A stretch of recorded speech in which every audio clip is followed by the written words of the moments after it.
दो पंक्तियाँ। दोस्तों, कवि प्रविश्य यूट्यूब चैनल तहे दिल से स्वागत। चलो 6230 के आगे का सफ़र जारी है। हर इंसान की ज़िंदगी में कुछ न कुछ तकलीफ़ें ज़रूर होती है।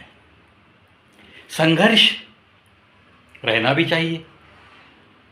संघर्ष के बिना ये जीवन तो जीवन ही नहीं, ऐसे तो मैं मानता हूँ। लेकिन दोस्तों, तकलीफ़ों से कुछ न कुछ सीखना भी तो बहुत ज़रूरी है। जो हम संघर्ष करते रहते हैं, वो संघर्ष आहिस्ता आहिस्ता कैसे कम हो सकता है, ये भी तो देखना बहुत ज़रूरी है।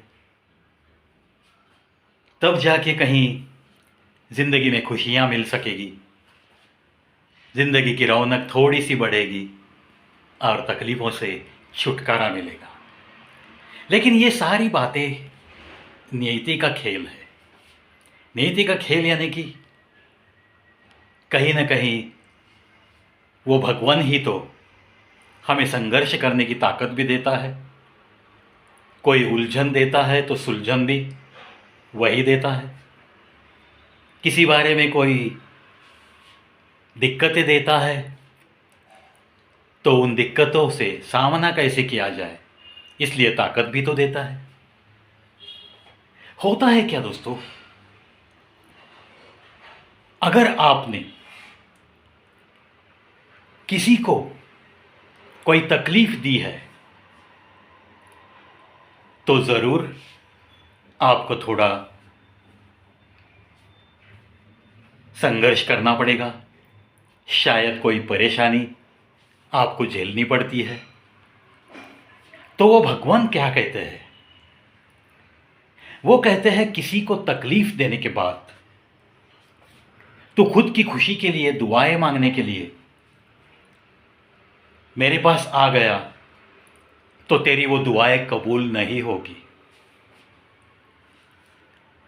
सीधी सी बात है। अगर हमने किसी के ऊपर अन्याय किया है तो ना हम आईने में मुंह दे सकते हैं और ना ही उस भगवान के मंदिर में जाकर कुछ दुआ मांग सकते हैं। होता है ना, इसी का नाम तो इंसानी जिंदगी है। लेकिन वो भगवान फिर ये भी कहते हैं कि अगर तूने किसी को एक पल की खुशियां भी दी है जिंदगी में, अगर औरों के बारे में कभी एक पल भी तूने सोचा है और सोचकर उसकी भलाई के लिए तूने कुछ कदम उठाए हैं, तो तुझे तेरी हजारों तकलीफों से डरने की कोई बात नहीं, क्योंकि तेरी फिक्र मैं खुद करूंगा, मैं खुद करूंगा। ये होता है दोस्तों, भगवान पे जब विश्वास रख के चलते हैं ना, तो ऐसे कुछ उसूलों के साथ चलना पड़ता है। अगर किसी को तकलीफ दे दी है हमने, तो चलो दिल ही दिल में उसकी रूह से माफ़ी मांगना, ये भी तो हमारा फ़र्ज़ है। और फिर जाके हम खुद के लिए दुआएं ज़रूर मांग सकते हैं।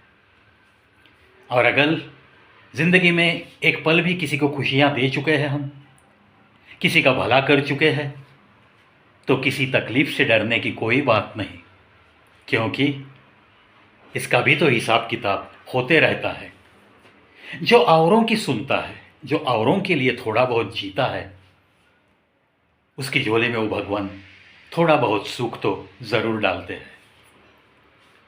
कभी कभी दोस्तों, इंसान को बहुत खामोशी से इस ज़िंदगी को जीना पड़ता है, क्योंकि उसे पता है कि बात करने वाली उसकी परिस्थिति नहीं है। ऐसे भी तो मौके कितने सारे इंसानों की ज़िंदगी में आते हैं जहां वो बात तो बहुत कुछ करना चाहते हैं, लेकिन होठ खोल नहीं सकते। कभी कभी इंसान को खामोश होना पड़ता है और कभी कभी खामोश रहना पड़ता है। थोड़ा सा फर्क है खामोश होने में और खामोश रहने में।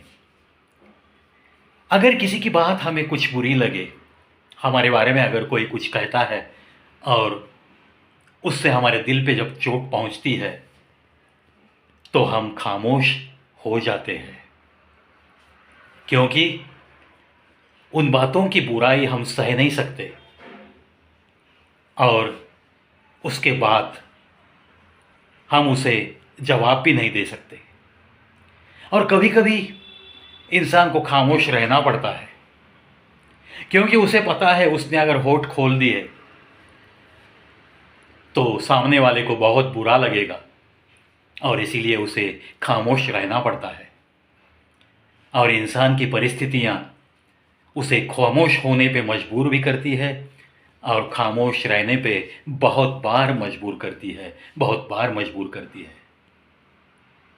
क्योंकि दोस्तों, गरीबों के लफ्ज़ों को इस दुनिया में ना कभी कीमत थी, ना कभी रहेगी, तो इसकी आशा करना बिल्कुल फिजूल की बात होगी ना। इसीलिए बेहतर यही होता है कि कभी कभी हम खामोश होकर जीना पसंद करेंगे और कभी कभी खामोश रहकर भी जीना पड़ेगा। चलो ये भी हासिल करते हैं, ये भी तो एक कला है। और अगर ये हासिल हो गया तो मुझे नहीं लगता कि तकलीफ़ों का सामना करना पड़ेगा, किसी तकलीफ़ के लिए दुआएं मांगते फिरने मौका नहीं मिलेगा। अपने आप अच्छे अच्छे काम आपके हाथों से ऐसी खामोशी में भी होते रहेंगे और आपकी झोली आहिस्ता आहिस्ता थोड़ी बहुत खुशियों से, थोड़े बहुत सुख से ज़रूर भरती चली जाएगी, ज़रूर भरती चली जाएगी। क्योंकि इस दुनिया में देर है मगर अंधेर नहीं है, इस बात पे भी तो हमें विश्वास रखना चाहिए। चलो इंतज़ार करते हैं, मिलते हैं और एक वीडियो में। तब तक मस्त रहिए, चाहे जो भी हो। थोड़ा सा खामोश होना और खामोश रहना, ये भी तो थोड़ा सीखते रहिए दोस्तों।